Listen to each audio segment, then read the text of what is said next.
তো আমার ছোট ছোট বিজ্ঞানীরা, তো ভিডিও থাম্বনেল দেখেই তোরা বুঝতে পারছিস যে এই ভিডিওতে আমরা ক্লাস 10 এবং 9, তার মানে বিশেষ করে ক্লাস 10-এর টেস্টের সাজেশন বিষয় বা ফাইনালেরও এতে কাজে লাগবে সাজেশন বিষয়ে আলোচনা করব। আমি অলরেডি একটা 5 মার্কসের ভিডিও মানে দিয়েছিলাম, 5 মার্কসের প্রশ্ন তোরা কি কি করবি সেই ভিডিওটা যদি না দেখে থাকিস আর একবার দেখে নিবি, আমি লিংক দিয়ে দেবো। আর ক্লাস 9-এর সাজেশন বিষয়ে আমি একটু ভিডিওর পরের দিকে আলোচনা করছি। তো প্রথমেই আমি চলে আসবো ক্লাস 10-এর। তাহলে 2 বা 3 মার্কস হিসেবে যে প্রশ্নগুলো করে যাবি সেটা আমি এই ভিডিওতে তোদেরকে বলবো। 5 মার্কসের জন্য আগের ভিডিওটা দেখে নিবি। তো চলে আসছি প্রথমেই প্রথম চ্যাপ্টার জীবজগতের নিয়ন্ত্রণ ও সমন্বয়। এখানে আমি সাজেশনগুলো রেডি করেছি, তো সেখান থেকে তোদেরকে আমি বলছি। তো এই চ্যাপ্টার থেকে তোদের টোটাল আসবে 19 নম্বর, সেখানে 2 মার্কস বা 3 মার্কসের হিসেবে এই চ্যাপ্টার থেকে দেখে যাবি ট্যাকটিক, ট্রপিক, ন্যাস্টিক চলনের যে পার্থক্য, উদাহরণ সমেত। সিসমোন্যাস্টি, ফটোন্যাস্টি এরকম সংজ্ঞা আসতে পারে। উদ্ভিদ হরমোনের কাজ, অগ্রস্থ প্রকটতা, একটু লিখে নে ভিডিওগুলো। আমি যেমন বলছি মানে শুনতে শুনতে লিখে নে, ভিডিওটা পজ করে লিখে নিবি। তারপরে করবি ট্রপিক চলন নিয়ন্ত্রণে অক্সিন হরমোনের ভূমিকা, পার্থেনোকার্পি কি, বিভিন্ন প্রাণী বা মানবদেহের হরমোনগুলির কাজ, পিটুইটারি গ্রন্থিকে প্রভুগ্রন্থি বলা হয় কেন, ইনসুলিন ও গ্লুকাগন হরমোনের কাজ বিপরীতধর্মী কেন, হরমোনের ফিডব্যাক নিয়ন্ত্রণ একটু চার্ট করে দেখাবি বা একটা অ্যারো দিয়ে দেখাবি উদাহরণ সমেত। মানব মস্তিষ্ক ও মানব চক্ষুর বিভিন্ন অংশের কাজ অবশ্যই করে যাবি। দরজায় ঘন্টা বাজার শব্দ শুনে তুমি কিভাবে দরজা খুলবে সেটি শব্দচিত্রের মাধ্যমে দেখাও। এছাড়াও করবি বল ও সকেট জয়েন্ট, মায়োপিয়া, গমনের উদ্দেশ্য, বিপরীতধর্মী কয়েকটা কাজ করে যাবি, যেমন ধর ফ্লেক্সর ও এক্সটেনসার পেশি এবং অ্যাবডাক্টার ও অ্যাডাক্টার পেশির কাজ বিপরীতধর্মী কেন সেটা তোরা দেখে যাবি। চলন গমনের পার্থক্য দেখে যাবি, মাছের গমনে মায়োটম পেশির ভূমিকা দেখবি, সিএসএফ এর কাজ দেখবি এবং সহজাত ও অর্জিত প্রতিবর্ত ক্রিয়ার উদাহরণ দেখবি। এরপর চলে আসছি আহ চ্যাপ্টার নাম্বার 2, জীবনের প্রবাহমানতা। আবার বলছি, এই ভিডিওতে আমি কিন্তু 5 মার্কস বলছি না, 5 মার্কসের জন্য আমি একটা আলাদা ভিডিও অলরেডি আগে করে দিয়েছি, সেটা দেখে নিস। এখানে জীবনের প্রবাহমানতা চ্যাপ্টার, এখানে টোটাল মানে সব 2 বা 3 মার্কস বা 5 মার্কস মিলিয়ে আসবে 17 নম্বর। এবং অবশ্যই তোদের যে এমসিকিউ আসবে সেই এমসিকিউ গুলো দেখবি এই টপিক গুলোর মধ্যে থেকেই থাকবে, এটা আমি তোকে বলতে পারি। চলে আসবো 2 বা 3 মার্কস জীবনের প্রবাহমানতা চ্যাপ্টার 2। মাইটোসিস সমবিভাজন কেন, মিওসিসকে হ্রাস বিভাজন বলে কেন, ক্রসিং ওভার কি, ক্রোমোজোম, ডিএনএ ও জিনের সম্পর্ক লেখো। কোষচক্রের দশাগুলো করবি, তাদের কাজগুলো ভালো করে করে করে যাবি। কোষ বিভাজনের দশাগুলোর বৈশিষ্ট্য, মাইটোসিস মিওসিসের পার্থক্যের ক্ষেত্রে বিষয় দেওয়ার চেষ্টা করবি। মাইক্রো প্রপাগেশন, স্টক ও সিয়ন কি, খণ্ডীভবন, কোড়কোদ্গম কি বা তার পার্থক্য কি উদাহরণ সমেত। জনুক্রম কি, ও ইতর পরাগযোগের সুবিধা অসুবিধা, স্বপরাগযোগের যেটা সুবিধা সেটাই ইতর পরাগযোগের অসুবিধা। মানে একটা করলে তোর অন্যটা এমনি হয়ে যাবে, এইভাবে তোর মনে রাখতে সুবিধা হবে। বায়ু পরাগী ফুলের বৈশিষ্ট্য, দিনিশেক, বৃদ্ধি ও বিকাশের সম্পর্ক।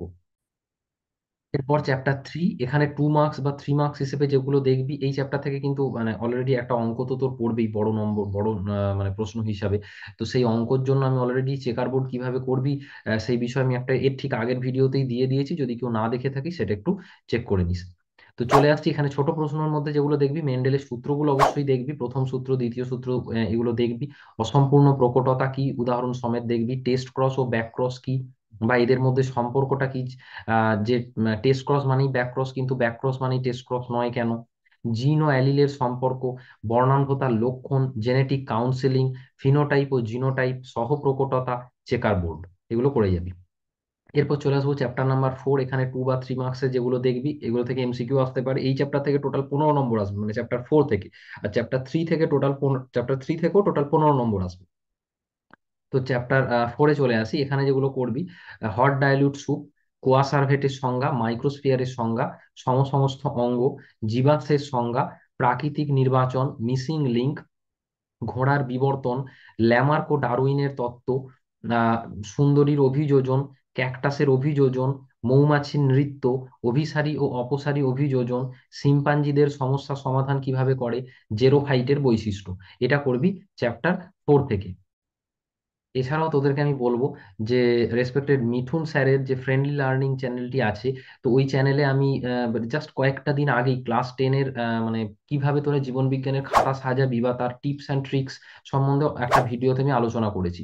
তো তোরা চাইলে সেই ভিডিওটা একটু স্যারের চ্যানেলে গিয়ে, ফ্রেন্ডলি লার্নিং চ্যানেলে গিয়ে একটু দেখে নিতে পারিস। সেখানে আমি এই যে ঘোড়ার বিবর্তন বললাম সেই বিষয়ে অল্প কিছু শর্ট টেকনিক বা শর্ট ট্রিক্স নিয়েও আমি অল্প আলোচনা করেছি, যেটা আর আমি এই ভিডিওতে বলছি না। এরপর চলে আসবো আমাদের লাস্ট চ্যাপ্টার, চ্যাপ্টার 5, পরিবেশ, তাদের সম্পদ ও তাদের সংরক্ষণ। এখান থেকে এই চ্যাপ্টারটা কিন্তু একটু বড়, মানে টোটাল 24 নম্বর আসবে। এই চ্যাপ্টারে 2 বা 3 মার্কস যেগুলো হিসেবে করে যাবি বা যেগুলো থেকে এমসিকিউ আমি আসতে পারে আগেই বললাম, সেগুলো হচ্ছে অ্যামোনিফিকেশন, ডিনাইট্রিফিকেশন, লেগ হিমোগ্লোবিন কি, ইউট্রোফিকেশন কি, মানে বাঘ কিভাবে সংরক্ষণ করবে, যে বহিরাগত প্রজাতির অনুপ্রবেশের ফলে জীববৈচিত্র্যের হ্রাস ঘটে এটা ব্যাখ্যা করো, বায়োস্ফিয়ার রিজার্ভ, জেএফএম কি, পিবিআর কি, হটস্পট কি বা তার শর্তগুলো কি আর কি, এটা করবি। ভারতবর্ষে কটা হটস্পট আছে, ইনসিটু ও এক্সিটু সংরক্ষণ বা তাদের পার্থক্য করবি, ক্রায়ো সংরক্ষণ করবি, হাঁপানির লক্ষণ করবি, ক্রমাগত জলাভূমি ধ্বংসের কুপ্রভাব বলো, ফুসফুসের মানব ফুসফুসের ক্যান্সারের কারণগুলো বলো, ওজোন গহ্বর কি বা তার সৃষ্টির কিভাবে, মানে তার সৃষ্টিটা কিভাবে হয়, অ্যাসিড বৃষ্টির কিভাবে হয়, সম্ভব হলে একটু বিক্রিয়াগুলো মানে রিয়াকশন গুলো যদি দু একটা দিয়ে দিতে পারিস তাহলে তোর উত্তরটার মান আরো বাড়বে। বিওডি কি, বায়োম্যাগনিফিকেশন কি, অ্যালগাল ব্লুম কি, ইউট্রোফিকেশন কি, এইগুলো করে যাবি। আর আবারও বলছি 5 নম্বরের প্রশ্নের জন্য তুই আগের ভিডিওটা দেখে নিবি। এরপর আসি ক্লাস 9-এর প্রসঙ্গে। ক্লাস 9-এর প্রসঙ্গের তোদেরও পরীক্ষা সামনেই, তো তোদেরকে আমি এই ভিডিওর নিচে একটা লিঙ্ক দিয়ে দেবো। তোদের টোটাল সাজেশনটা আমি ওই ভিডিওতে দেয়া আছে, তো ওই ভিডিওটা একটু অবশ্যই দেখে নিবি। ওটাও মানে রেসপেক্টেড মিঠুন স্যারের ফ্রেন্ডলি লার্নিং চ্যানেলে আমি দিয়েছিলাম। তো সেটা দেখবি এবং তোরা লিখে নিবি। এবং ক্লাস 9 এবং 10 প্রত্যেকটা স্টুডেন্টকেই বলছি, তোদের নিজস্ব হোয়াটসঅ্যাপ গ্রুপ আছে। আমি এই ভিডিওর নিচে লিঙ্কগুলো দিয়ে দেবো, বা আমার আগের ভিডিওর নিচেও লিঙ্কগুলো দেওয়া আছে, যেটা মিঠুন স্যারও তার চ্যানেলে দিয়েছেন। তো সেই লিঙ্ক দিয়ে তোরা নিজ নিজ রেসপেক্টেড গ্রুপে জয়েন করে যেতে পারিস, এই ভিডিও মানে এইগুলোর পিডিএফ বা আরো অন্যান্য হেল্প পাওয়ার জন্য। Thank you.